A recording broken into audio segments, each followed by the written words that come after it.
আজ আমি বোঝাবো দশম শ্রেণীর আফ্রিকা কবিতার দ্বিতীয় অংশ। তো তোমরা একটু মন দিয়ে শোনো ভালো করে। প্রত্যেকটা পংক্তি, প্রত্যেকটা লাইন আমি একটা একটা করে ভেঙে ভেঙে বুঝিয়ে দেবো।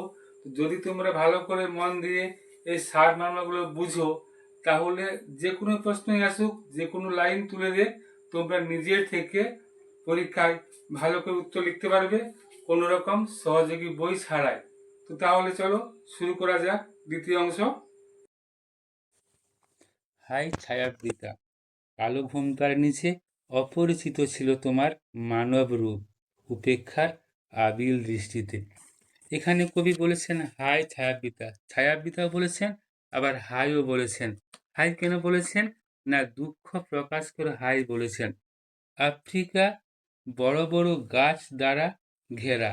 আফ্রিকার চারপাশে বড় বড় গাছ আছে, তাই এখানে সূর্যের আলো প্রবেশ করতে পারে না। তাই এদিক দিয়ে যেমন আফ্রিকার ছায়াবৃতা, তেমনই ছায়াবৃতা শব্দটির আক্ষরিক অর্থ হচ্ছে ছায়া দ্বারা আবৃতা বা ছায়া দ্বারা ঢাকা। দুর্গম অরণ্যে ঘেরা এই আফ্রিকা মূল ভূখণ্ড থেকে অনেক দূরে অবস্থিত। আধুনিক সভ্যতা, জ্ঞানের আলো, আধুনিক সংস্কৃতি থেকে সে বঞ্চিত।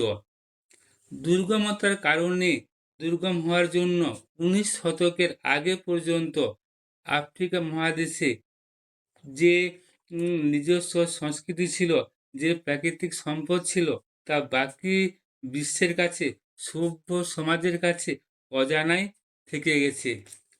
এই রহস্য, এই সভ্যতা, এই সংস্কৃতি আর তার প্রাকৃতিক যে সম্পদ, সেই জিনিসগুলো বাকি বিশ্বের কাছে অধরা থেকে গেছে।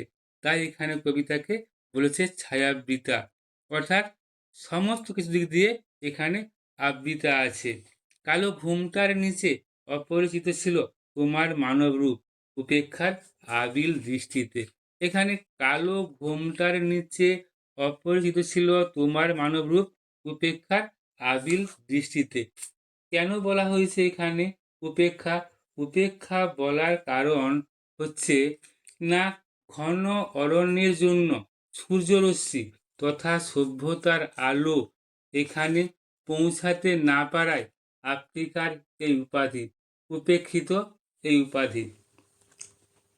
তো কালো ঘোমটার নিচে অপরিচিত ছিল তোমার মানব রূপ, অর্থাৎ এখানে অর্থাৎ আফ্রিকা মহাদেশের যে সভ্যতা, যে সংস্কৃতি ছিল, যে প্রাকৃতিক সম্পদ ছিল, সেগুলো আড়াল করা ছিল ছায়াবৃতা দ্বারা। অর্থাৎ কালো ঘোমটার নিচে অপরিচিত ছিল, যেখানে সূর্যের আলো প্রবেশ করতে পারছিল না, এখানে কোনো জ্ঞানের আলো প্রবেশ করেনি। তাই এখানে কবি বলেছে যে কালো ঘোমটার নিচে অপরিচিত ছিল তোমার মানবরূপ। অর্থাৎ মানবরূপ মানে কি? না, সেখানকার সংস্কৃতি, সেখানকার প্রাকৃতিক সম্পদ, মানব সম্পদ সব কিছুই কী হয়েছিল?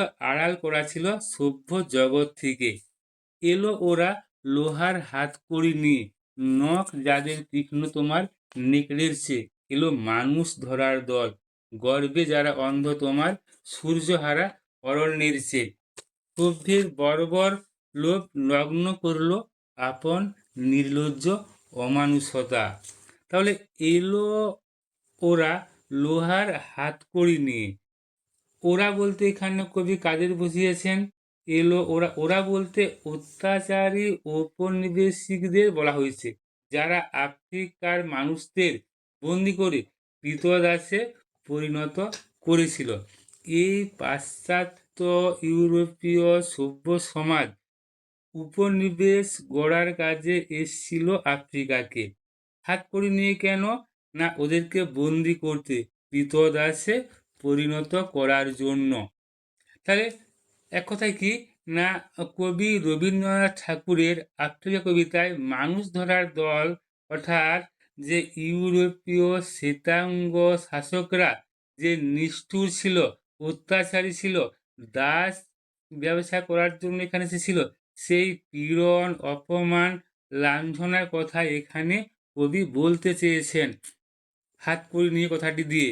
উপেক্ষার আবিল দৃষ্টিতে এলো ওরা লোহার হাতকড়ি নিয়ে, নখ যাদের তীক্ষ্ণ তোমার নেকড়ের সে। নখ যাদের তীক্ষ্ণ, যাদের বলতে এখানে কবি সেই ইউরোপীয় সভ্য সমাজের কথা বলতে চেয়েছেন। তো আজ এ পর্যন্তই থাক, ভিডিওটি বড় হয়ে যাচ্ছে। পরের যে অংশের বাকি আছে সেটা আমি পরের দিন ভালো করে তোমাকে বুঝিয়ে দেবো।